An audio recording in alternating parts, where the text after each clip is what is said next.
My point was that the gravel content of soils reduces the total amount of available nutrients, but it also concentrates some of your inputs like fertilisers and pesticides, and that in our current recommendation system, some of them take this into account, some don't.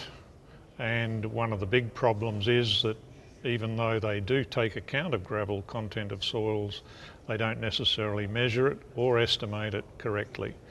Farmers know their gravelly soils and know how they perform, and whether they're problems or whether they're the better soils on the farm. But the lack of information is to when, where and how you should quantitatively take account of the amount of gravel that's in soils.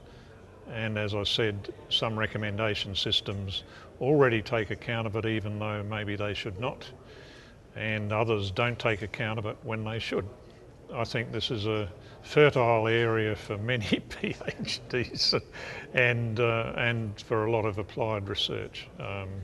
And my project just looked at the tip of the iceberg. There's a lot of questions out there that really need answering in a more in a better way.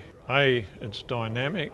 B, we have very little knowledge of how the system works. And C, you throw on top of that all the vagaries of season and how that interacts with things, so that when you want to come out with concrete, quantitative recommendation procedures, you've got all this noise around it, and when and how do you take account of it?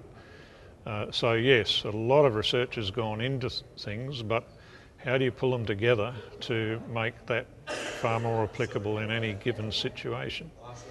And certainly this is one of many areas that should be picked up and run with, to my mind. And there's so many angles to it, in water use, in root behaviour, in nutrient inputs, in herbicide inputs, in liming, all these things. It could be made a lot more relevant and understandable at a farmer level if not a little bit more research, but a major amount of research was put into it.